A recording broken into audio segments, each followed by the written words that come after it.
Okay, looks like we've got some pretty good numbers, so I might just crack on. So thank you once again for joining us for today's Refresh webinar, all about tackling consumer food waste, and that's brought to you by the Refresh Community of Experts webinar series. The website address for the Community of Experts is on the screen now, also behind me, refreshcoe.eu.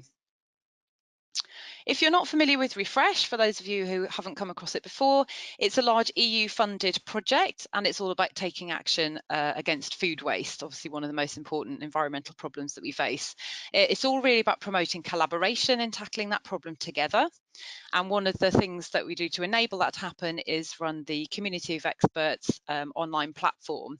That, if you haven't checked that out already, I'd really encourage you to do so after the webinar. It's a brilliant resource for sharing knowledge and best practice between professionals and other interested parties. There's some great tools on there and resources, and of course it's a great platform to promote some of this cross-sectoral collaboration.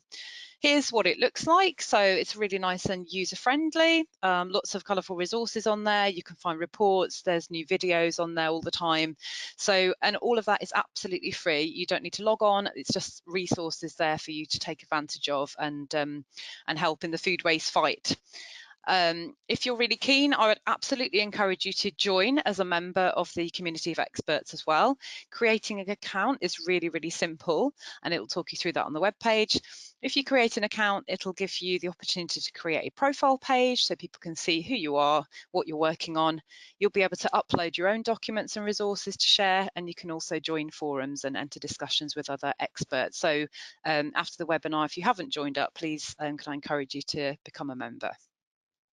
So this webinar we're just about to launch is tackling consumer food waste. It's the third of four, you can find recordings of those first two webinars on the website. We'll be recording today's webinar, of course, and hope to get that on the web by the end of the week.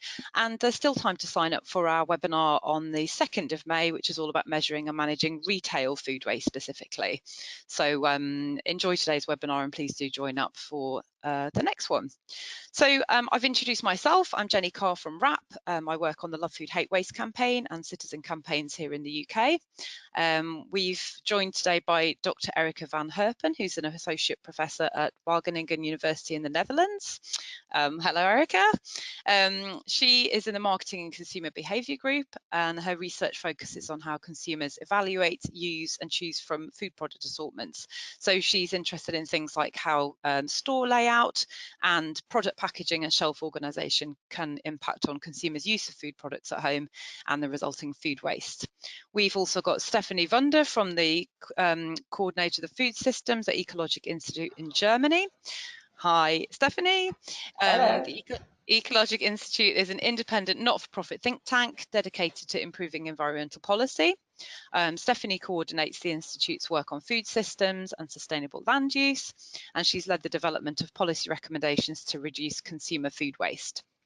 And last but not least, we also have my colleague Tom Quested, the all-round Oracle and research analyst at WRAP Global here in Banbury. Hi, Tom. Hello. He's a researcher whose work focuses on food waste and has authored a number of influential reports and papers.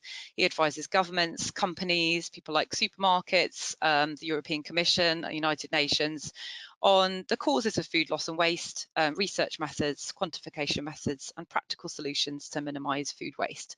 So that's the experts that are joining us today.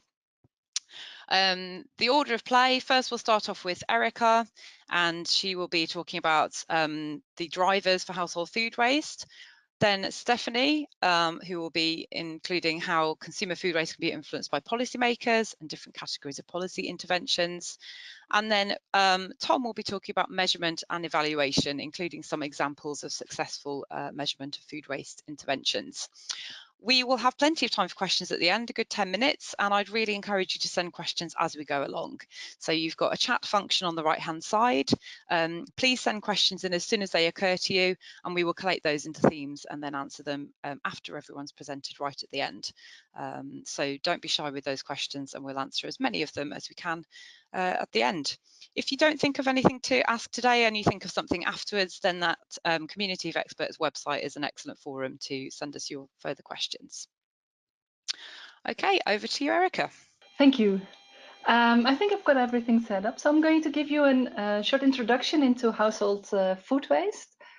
And when we think about household food waste, the first question that may come to mind is the question on why people actually waste food.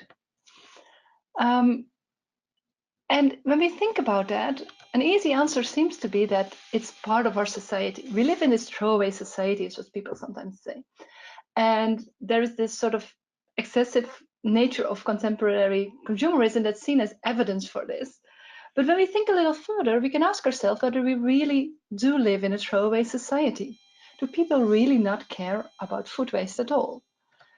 And when we do look at the empirical evidence that's out there, it seems that wasting is not very a careless or carefree activity for consumers. Consumers have been shown to attempt to lessen anxieties about discarding food. There's, for instance, evidence that if people have something left over in their fridge that they don't really feel like eating anymore, they sometimes wait until it's really can't be eaten anymore before throwing it out, because then it's less of a waste. People also describe themselves as worrying and feeling guilty about wasting. So they do have these negative feelings about it. They also tend to favor options that will lead them to waste less if they have a choice. For instance, they may forgo free food or drink in these promotions of any size, same price, because they don't want to waste. So it seems that wasting is not really careless or carefree for consumers. In Refresh, we've done some research about this as well. And for instance, we've done focus groups, so we sat together with a bunch of consumers to talk about their experiences of food waste. We've done this in 4 countries, Netherlands, Hungary, Germany, and Spain. And we've talked to these people about their experiences of food waste. We've also done a survey in the same 4 countries, so with a much larger sample, asking them lots of questions about their food waste. And we used a measure for household food waste that we developed as part of this as well. What we find in this, for instance, in the focus groups, is that wasting is indeed not carefree for consumers. Some of the examples that we have, some things that people have said to us, is, for instance, this quote: "Every time I throw something in the trash, I feel like I'm throwing away a €5 note." So this person obviously feels bad about wasting because it's costing him money. Some people don't feel bad about the money so much, but really feel bad because it's just not such a great thing to do. So someone else said, "It doesn't hurt my pocket, it hurts my soul." Now that seems very extreme, of course. And there's also people who seem to care a little less, or for whom there are mixed feelings. For instance, this person saying that wasting is not acceptable to me at all, but if it happens from time to time, then it happens. So there are these mixed feelings. People don't want to waste, but they also see that it's almost inevitable as part of today's, how we eat and how we live. But it's certainly not carefree for consumers. What it is waste is it is collateral damage. So if you look at how people go about, buying their food, preparing their meals, consuming their food, everything is focused on having a good meal, a tasty meal, a healthy meal, and preventing waste is not a top priority for most people. It really is the collateral damage that is occurring throughout this whole process of providing people with a good meal. This means that waste prevention is not the main goal for many consumers. This also means that if you want to diminish household food waste, you should probably target these household practices surrounding food and integrate this with other goals that people have. So we shouldn't just tell people stop wasting so much, but we should give them some ideas of how to do that within the current practices and while maintaining their other goals. When we were doing our studies, we've taken a social marketing approach to it. So, for instance, in our survey, we've asked several questions about our household food waste, but we also try to explain that from different factors. And the 3 main factors that are important from the social marketing approach are motivation, ability, and opportunity. Motivation is the part about it's about your attitudes, the social norms that surround food waste. It's about not wanting to waste. Abilities have to do with your skills and the knowledge that you have. whereas opportunities are more situational. Are your surroundings and your storage space or the access to food, is that organized in a way to minimize household food waste? Now, obviously, there's also socio-demographics that play a role. For instance, bigger households will waste more food. Older consumers, we found, waste less food. But we think that these more socio-demographic factors are more distal factors, that they will influence people's motivations, abilities, opportunities, and through those motivations, abilities, and opportunities have an effect on the practices in the household, and through that on household food waste. What I will do now is I will discuss briefly the main outcomes for each of these three main factors: motivation, ability, and opportunity. So let's first start with motivation. When we look at motivation, what we find that affects food waste, it's a bunch of different things. It's a notion that others waste a lot. This is a social norm surrounding it. If you think that others are wasting, you're more likely to waste as well. People also waste more when they have less negative feelings about wasting, when they find it more important to have sufficient food, to have tasty food, but less importance is attached to price. So people who are very price sensitive tend to waste less. We also have some factors that we found does not significantly affect food waste. These are, for instance, the awareness of the consequences. It doesn't really seem to matter whether people are very much aware of the consequences of food waste. Also, the opinion of others, whether you should not waste, doesn't seem to really matter. Matters is whether others waste, but not what they think. And also the importance to have healthy food does not seem to affect things, which is actually quite reassuring in the sense that it means that people find it important to have healthy food, that it doesn't come at a cost of wasting more. Now, the factor that has the biggest impact on household food waste from these is the notion that others waste a lot. It's the social norm, the descriptive norm, that if you think that others are wasting, you are more likely to waste yourself. When you keep this in mind, then some of the campaigns that we're doing currently may not be optimal. Look, for instance, at this fairly recent campaign from the US, which focuses on the amount of food that's being wasted. Every American wastes 290 pounds of food per year. This focuses on what others are doing and that they are wasting an awful lot.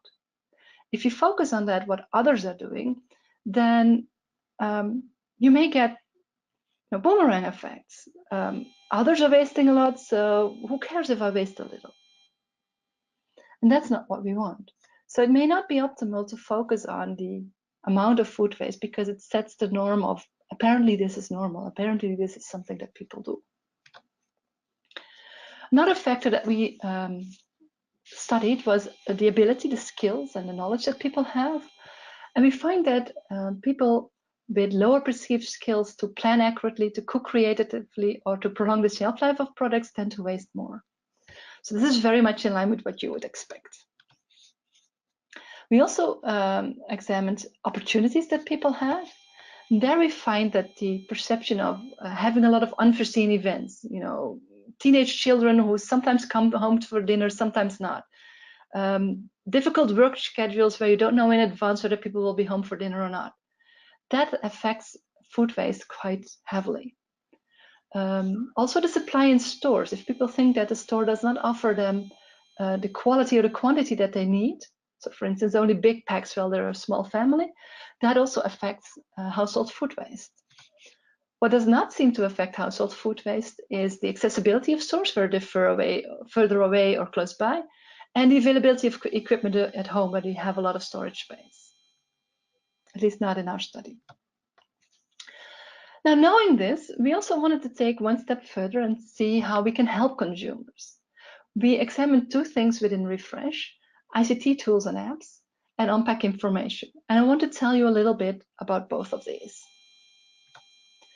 For the apps, we found, well, first of all, we looked at the different apps that are out there. And we found that there are many apps with a very limited uptake. So there are some apps who are very popular, and there's lots of apps which draw just a very small audience. The planning and recipe apps are the most popular. So apps in which you can plan your grocery shopping or where you can get recipes, those are apps that are downloaded quite often. Apps in which you, for instance, have to keep track of your inventory, they're not used that much. We did a focus group here as well to talk to consumers who've used one of 3 different apps that we selected.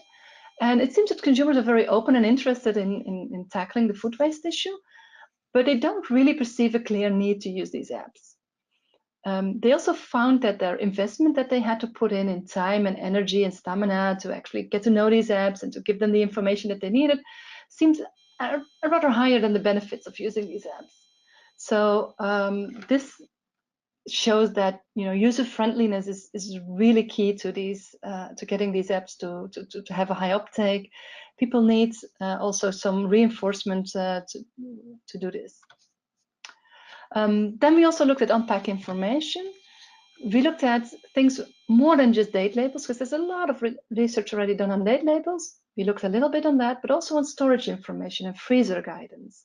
And it's very interesting what came out of that, because we found that storage advice is very useful when the current behavior is suboptimal. So when people are already being very optimal in their behavior of where to store food or and whether to put it in the freezer or not, giving them extra advice doesn't really help, which makes sense because they were already doing the right thing. But when they're not doing the right thing, this can be really helpful for them. And what they prefer is an instructional message style. So that's a style where they just tell you what to do. Freeze me, put me in the fridge. Not so much a for better quality, please store me there or there. Just very short instructional information. So all in all, what we're trying to do is to change household practices. We want to change the social norm. And I think that's a really important message from this little talk. And we also want to set the consumer mindset. So by changing the social norm, it's about setting, maybe even not changing, but setting the social norm. Because for food waste, it's not clear to consumers how much people are wasting. So we can set the norm and sort of make it apparent as if wasting a little is what people should be doing, what is common to do. And also with the consumer mindset, a colleague of mine has a very nice way of putting it. He says we have to move from a fear for too little, of having too little food in the house, to a concern about too much. So we have to change people's thinking into being concerned about having too much. So thank you for listening to me, and this was what I wanted to say. So over to back to the webinar. Thanks, Erica, also. And I think by now you've heard a lot about, and understand why consumers waste. And now you may even have taken something away for yourself, what to change or what to do for your next campaign or what to change at your business. But of course, there's always the question, what can policymakers do to help actually reduce consumer food waste? So what we did, actually building on what Erica and colleagues found out, is that we try to draw conclusions about what policy instruments are there and what you can actually do. And you always have the 3 main policy instruments, which are information, regulation, economic instruments that I will tell you more about what you can do within these 3 instruments. But we also thought that you have 2 more actually that you can use as a policymaker, which is nudging, so changing consumer choice architecture, and voluntary agreements together with governments and retail and other stakeholders. So I would like to tell you a little more about each of these policy instruments, although keeping in mind that they actually shouldn't be seen separate, but they usually work together and should be used together. But to understand them easier, we will go through them one by one. So there's a little but to start with, because if you hope that you get good solutions on what to do, we can draw pretty good conclusions from the research about consumers, but to also match that with, are certain interventions having an impact? We actually do see that there is hardly any evidence about the effectiveness of policy instruments, because it's still a comparatively young policy area, and there is hardly any monitoring on the effectiveness. And this is why it's so good that actually the third presentation by Tom Quested will be all about that, because it's really important to actually monitor and learn more about what works and what doesn't work. So we also draw some more conclusions from other literature sources, particularly because there is quite some evidence from other pro-environmental behavior research and policy research what we can do. So this is something I would like to tell you beforehand. So the first and biggest category actually is information, and under information, this category, we understand all attempts by policy makers to influence people through the transfer of knowledge, education, and counseling.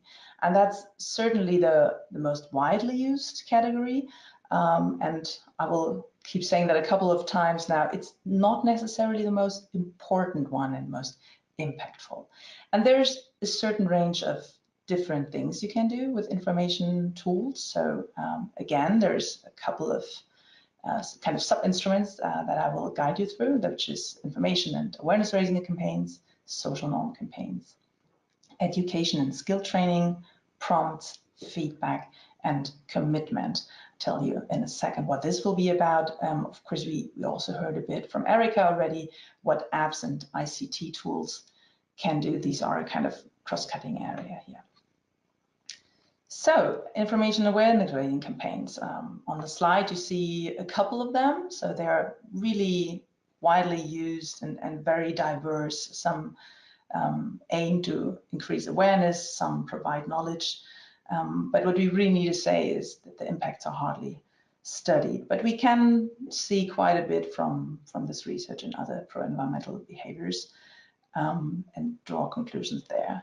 So while they certainly have to play a role, that's in any case the case, is that we can improve them. So one thing is we should better build on positive messages.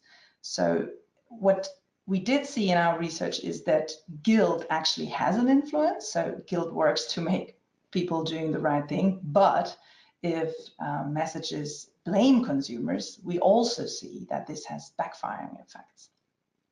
Then we also did see that it's not about increasing awareness about the impacts, but it is about abilities to take out the three most important ones that Erica mentioned, was like, how to store better, how to cook creatively, and how to plan accurately.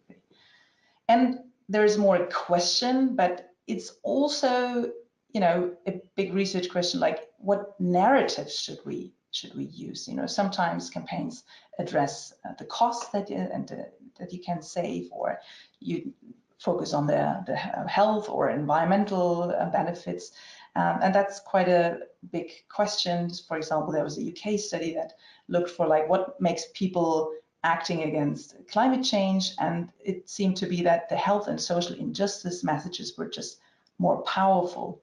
So that is just an example that we've seen in other areas. What worked? Social norm campaigns. You heard already from Erica, social norms. We did see that have a clear and big influence. So what we see what others do, so the more others waste, the more we waste, and the other way around. So with social norm campaigns, we can exploit the tendency of individuals to conform to the majority. So how can we do that? We can do that through modeling. So building on observational learning of people and imitation.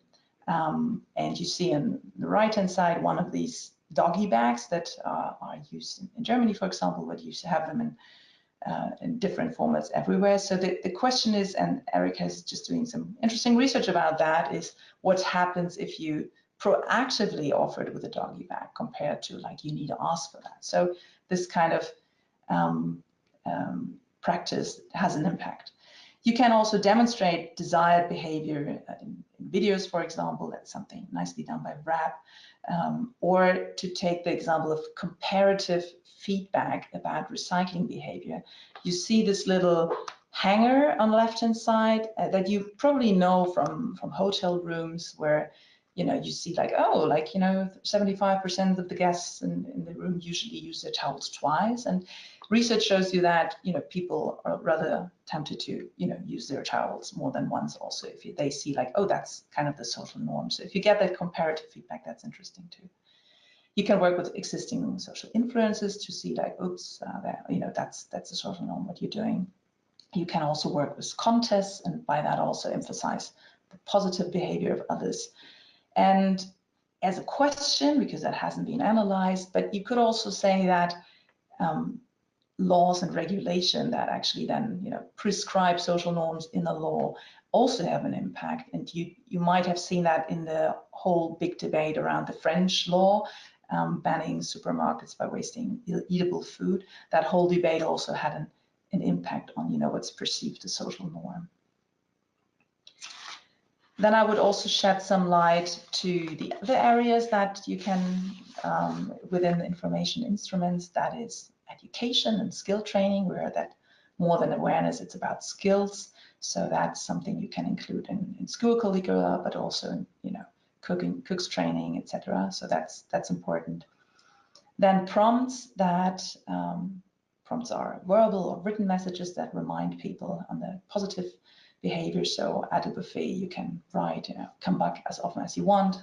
There has been a study that showed that there was a reduction of 20%. Of course, there needs to be more studies, but that has an impact. Feedback about, you know, the frequency of waste or the consequences through, for example, smart bins or messages, you know, did you know by doing that you're saving X, Y, that? That's another option. And the last one, commitments. So what we have seen is like pledges to change behavior, like your own behavior or your company's behavior, particularly if they're made in public. That's quite helpful too. And the second area, regulation. So that includes, as we heard from Erica, for example, on-pack information, date marking that can help to reduce food waste, requirements for packaging, school curricula. That's something policymakers can change. And of course, you can indirectly influence consumer behavior through regulation that is targeted to other actors, as the mentioned prohibition for supermarkets to waste eatable food, requirements within public procurement, or waste collection and recycling.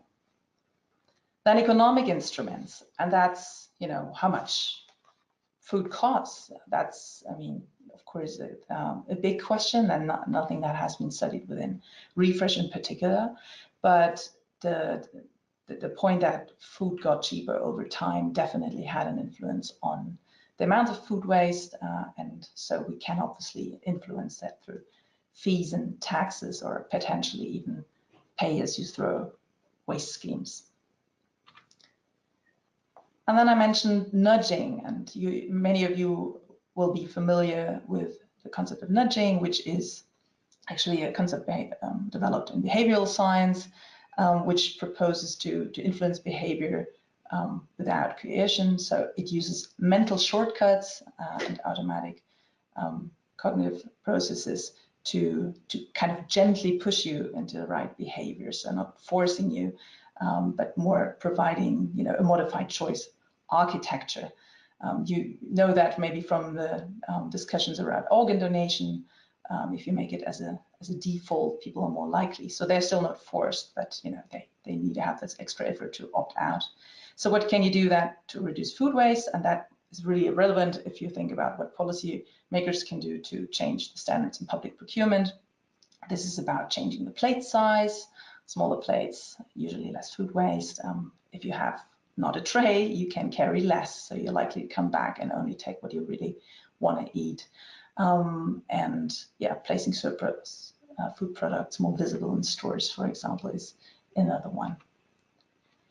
The last area, and there was another webinar on that that's already online, is about voluntary agreements. So this is self-regulations developed by the industry or other stakeholders to implement or complement public policies. And you can actually indirectly influence consumer food waste because you try to work with a the most important stakeholders, for example, to Rex marketing standards, you get actually the ugly fruit and vegetables. Or that's something we also did in Refresh Jumbo, for example, developed a whole range of products from surplus food. So by actually having access to these kind of products. And of course, here there's a big role for policymakers how to support this kind of process, and I won't go into detail with that. So that's all good to know. So there's quite a range of instruments, and for some we already have an idea how they work, what we can do better, but it really depends on the evaluation of impacts of each of the interventions. And so we really need some monitoring, and Tom will tell more about that. And as a final slide, it's obviously, and you remember Erica saying, food waste is a collateral damage, so people don't actually intend to waste, but it's the collateral damage of conflicting objectives. And obviously then what we also need for policymakers is that you also here see the competing goals and need to think along with health or resource use in general. To give you an example, you want to buy the organic cucumber, but you have them packed in plastic. That's a very obvious trade-off between two objectives.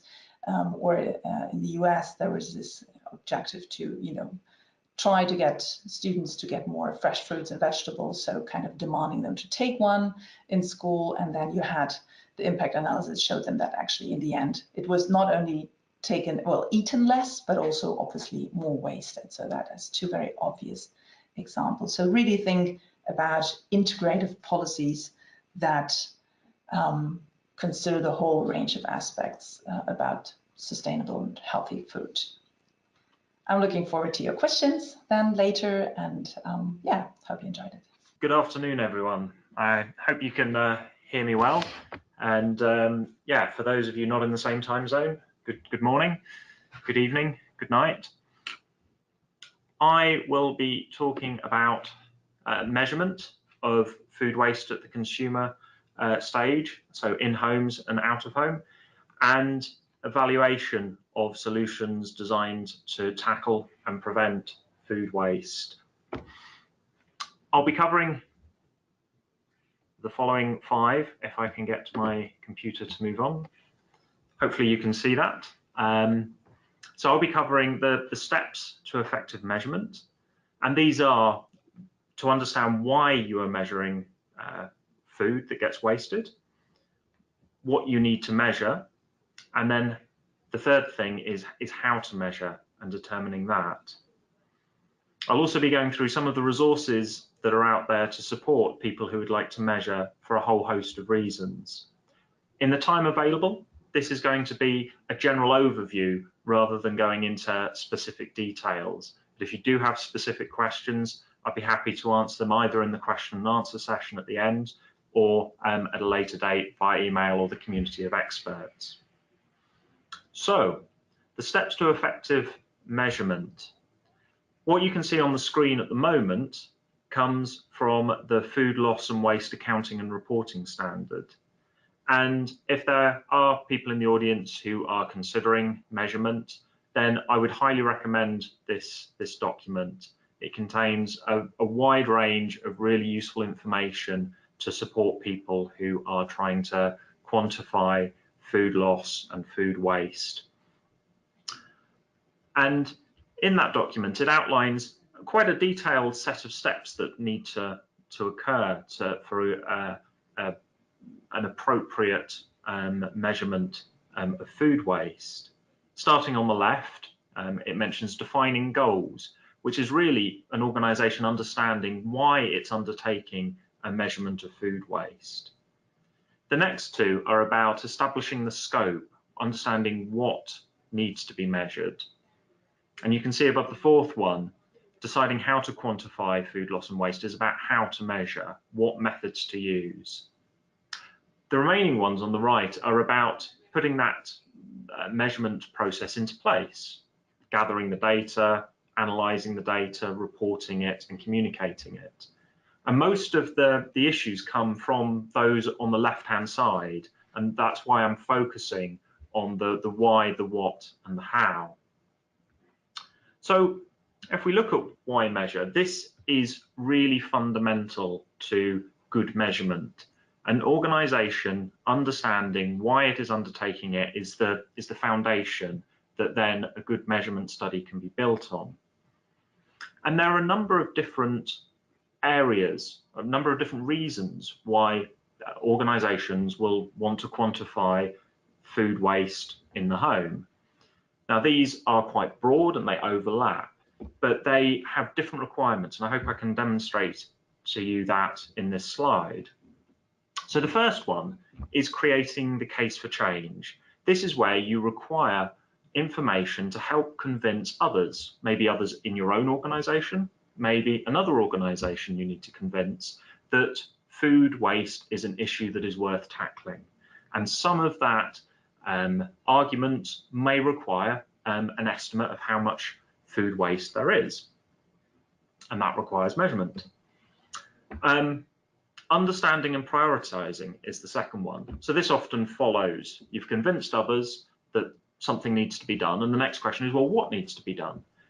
So understanding the issue allows you then to prioritise and to take the appropriate steps to tackle it. As you start coming up with solutions, it is often very useful to understand how effective those solutions are at preventing food waste. So this is where evaluation is important, and measurement is an important part of evaluation. It's not always the whole of it, but it is one very important step. And finally, tracking progress. There are a number of targets. Businesses are setting themselves targets, governments are setting themselves reduction targets. There's Sustainable Development Goal 12.3, to name but a few. And to be able to monitor progress, then measurement is required. But let's have a look at some of those requirements. If we're up in the top left-hand corner, creating the case for change, we might actually be able to get away with lower accuracy in our measurement. If we were measuring, I don't know, plus or minus 20 or 30%, that might be adequate to be able to make decisions about whether this issue is important enough to take action on. And we might not require many details about the types of food that get wasted or where they're going exactly, and the reasons behind it. Just knowing that there is that quantity being wasted might be enough to say this is an important issue. If we move across to understanding and prioritising, again, we might be able to get away with lower accuracy during this part of it.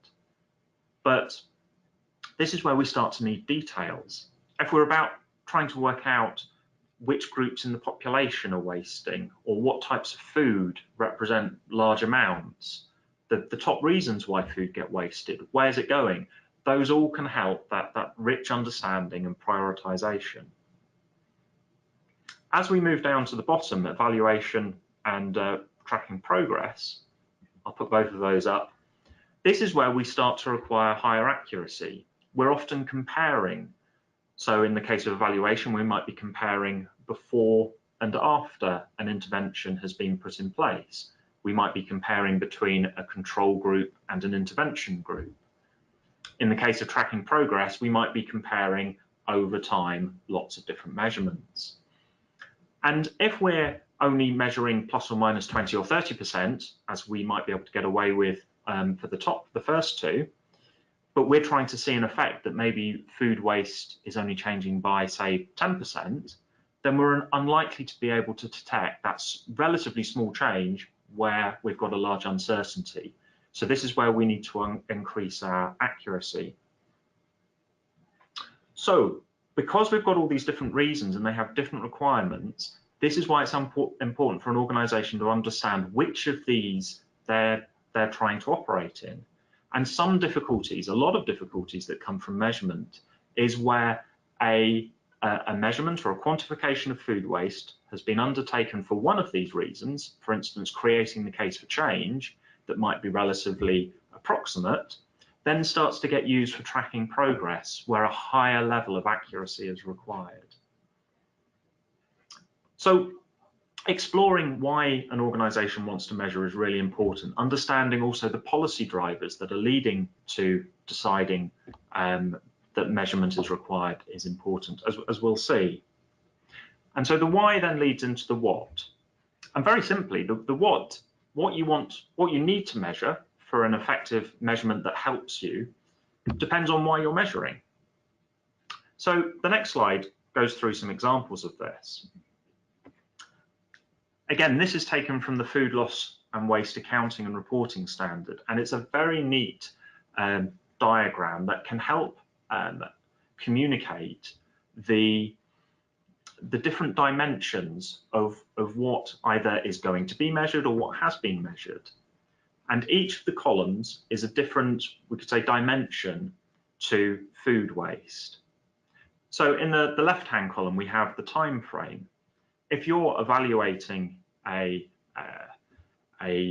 intervention, some policy change, you might want to have a measurement before, maybe one during, maybe one afterwards. They might be relatively short measurements that occur, and they might be spaced out by, say, a few months.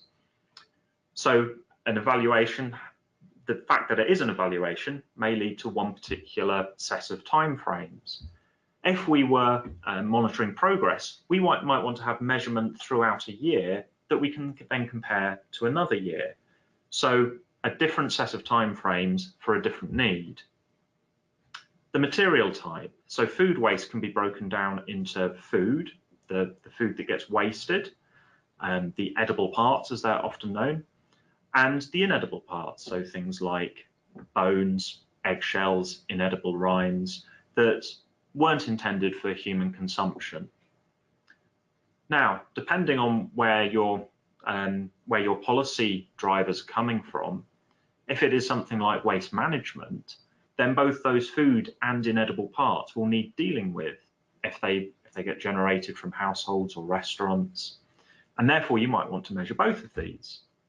If, on the other hand, you are interested in food, maybe food security, then it might only be that wasted food element, the first of the two, that is important, and your measurement might reflect that. The third column is about destination, and there are a whole range of places that food and the inedible parts that don't get eaten, they can end up. The list here includes things like animal feed, composting, landfill, sewer, and for different reasons you might want to include or exclude different ones of these, depending on why you want to measure and how it fits with various policy objectives.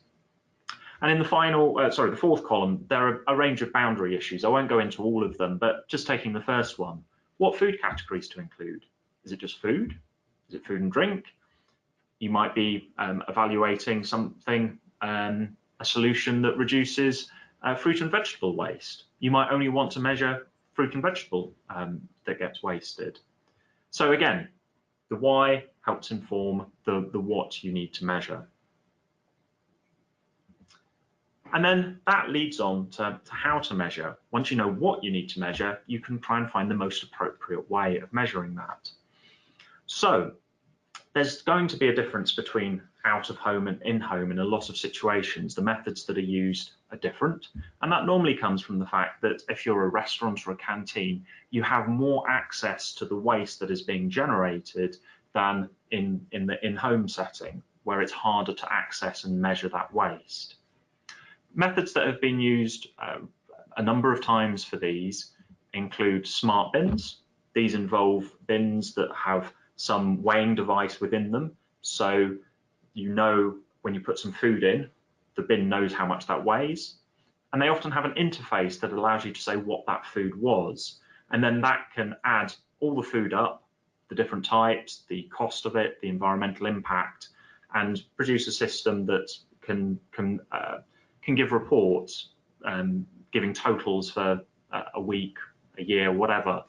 They're mainly used in businesses, but can be used in the home as well.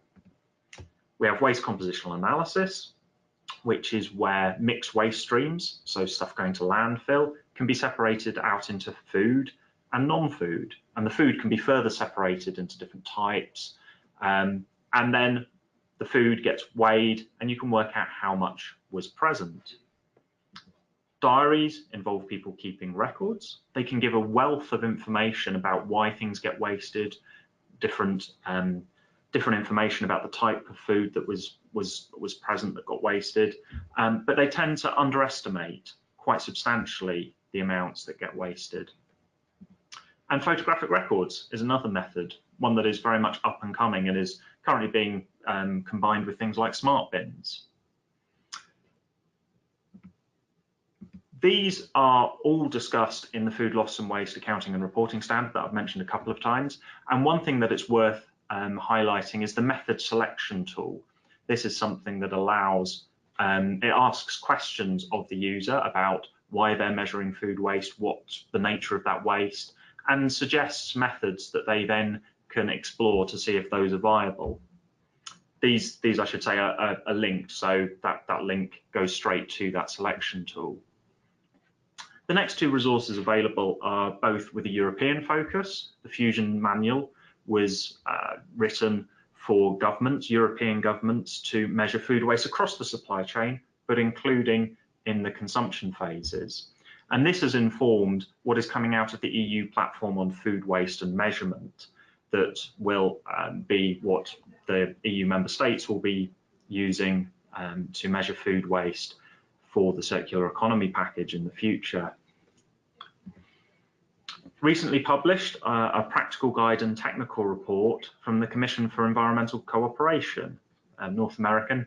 These give a broader overview than the European resources I've mentioned there. And then finally, if evaluation of household food waste is what you're interested in, and there's a lack of studies in this area, Refresh will be publishing some guidance on this area in the next couple of weeks. So watch this space, watch the community of experts where, amongst other places, that will be communicated. So this brings me to my final slide, which is essentially 3 words: why, what, and how. Be clear on why you're measuring. That will help you understand what you need to measure, and that will make the task of knowing how to measure that much, much simpler. Thank you very much for your time. Thank you very much, Tom. And thank you to all of our speakers, Erica and Stephanie as well. Fantastic presentations there. I hope everyone's taken a lot from all of those. We've had some really good questions in so far. So we've got 10 minutes to get through as many of those as we can. First one, I just want to pick up on one of our participants asked, do consumers realise how big their role is in the food waste fight? So we know that in developed countries, around 70%, for example, in the UK, of food waste happens in the home, but often people blame supermarkets and suppliers. Do we think that consumers are aware how big their role is in the food waste fight? Maybe Erica.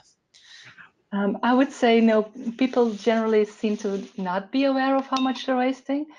If I think back of some of the focus groups that we had, but also we find it in some of our studies on how to measure food waste, is that people tend to think that, yes, they waste a little, but not an awful lot, irrespective of how much they're actually wasting, almost.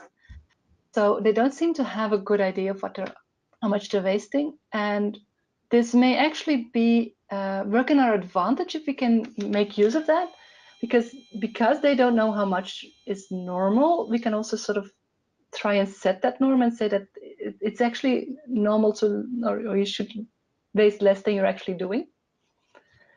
But yeah, they don't really know. Okay, thank you. Another good question we had talking about social norms. I think one of our participants thinks it used to be more socially unacceptable to waste food years ago, and now it's more socially acceptable. People aren't so worried about it as a socially unacceptable thing.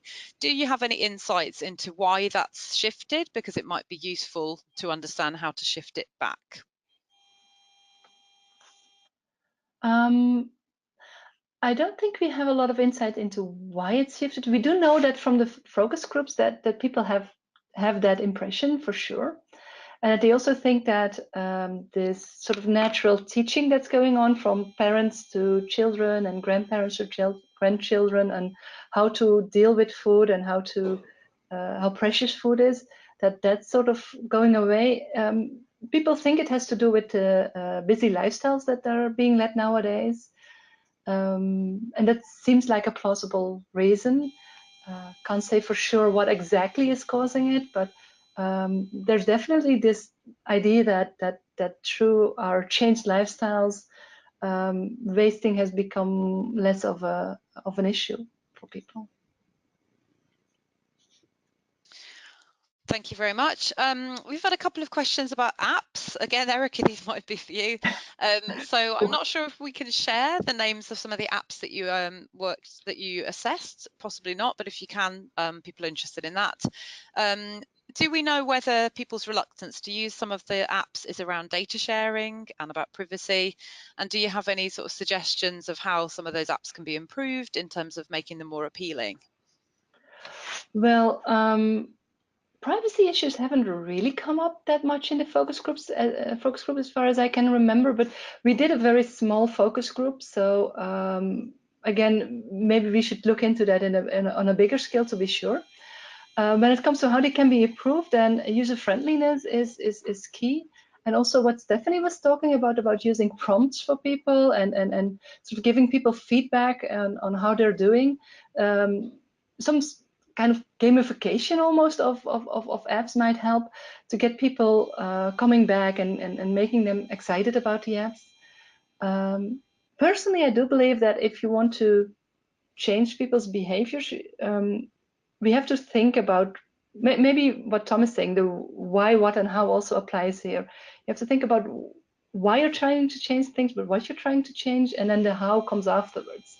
So it's not that technology and apps are the solution or the only solution, or that we should look broader than just apps, I think. And can I just come in on that one, Jenny? And I think Erica sort of said that there is this wide range of type of app. So it might not be that we can say apps are good, apps are bad. I think the gamification, the competition ones will probably have an interesting, that they could work very well. A lot of the apps are designed to be helpful assistance, and I think that's where it leads to what Erica was saying earlier, that food waste is the collateral damage. How can we design something that helps people meet all their aims of food, of provisioning, of cooking, and out of that should come, if there is better management in the home, if there is better integration with what the supermarkets are selling, etc., then out of that will come less food waste and hopefully lots of other food related goals that people are trying to achieve, whether that's eating tasty food, healthy food, low impact foods, whatever that may be. Yeah. And maybe if I can add to that some of the household practices may be more appropriate to target with apps, like cooking and recipes is something that people are really interested in. So if you can make recipe apps where you can plug in whatever you have as leftovers and they give you good suggestions, that might be very helpful. But for instance, keeping track of inventory, if you have to manually put in what you're eating every day and all that stuff, that's probably not going to work. So we have to check where the apps can be useful and where maybe something else might be more useful. Thank you very much. That's answered some of my questions as well. Tom, I don't know if you can give us any clues as to more details of these smart bins. Again, I'm not sure how well you can sort of explain about brands, or if people were looking at smart bins, where can they go for some more information on those? So smart bins have been used quite a lot in commercial kitchens. They've also been used in the supply chain. There are at least 3 companies that I'm aware of, Winnow, Lean Path, and Food, spelled with a PH, that work in this space. And a lot of the time when they're offering them to commercial kitchens, they're offering a package where it's not just about the measurement, it's about using that to identify what could be improved in the kitchen. So if it's always one particular type of food that's going in the bin, and that's being flagged as the biggest bit of money that's being wasted for the company, they can then start to investigate that further and start to take action. And then, if it's a successful action, see whether that changes. In terms of using them in the home, I've seen a few I think pilot projects would probably be the right way of describing them. Which yeah, I'm happy to share some more details if with the questionnaire. But yeah, generally they haven't been used on a large scale, and I think probably the cost involved would be the reason why not. To roll it out to 1,000, 10,000 more households is going to cost quite a lot of money. Okay, lovely. I think probably got time for one more question. Stephanie, I'll direct one at you since you haven't had one yet. I think on your slide you mentioned about contests, and we had a question just wondering what might be an example of one of those. Oh yeah, there are actually plenty of contests around, even in Refresh we did one, and by monitoring, we started earlier that we did see that there was an enormous interest, and actually that was so just like check Refresh contest, by spreading like good practices, and by then if you have a public voting, that is particularly helpful, because then people actually start to use the opportunity to disseminate that to their networks. Our winner in Romania got it even up to the government level and the biggest media and stuff. So that's a good one. I know in Germany there is, in German it's Zu gut für die Tonne, or in English Too Good for the Bin, and they helped the last 5 years really to actually kind of do the promotion for the startups, for the successful companies, to give them more visibility and actually developing a business. Great, thank you very much for that. I'm eyeing on the time and I think we're just about to run out, but that's been fantastic presentations, everybody. Some great questions coming in. Sorry that we haven't had a chance to get around all of those, but if you do visit the Community of Experts website and carry on this conversation, that's how you can get some answers to some of the questions we haven't had time for. But one last thank you to everybody who's joined us, and to all of our presenters, Tom, Stephanie and Erica, and you will receive a recording of this webinar. So thank you very much for joining in, and have a great afternoon. Thanks, everyone. Bye.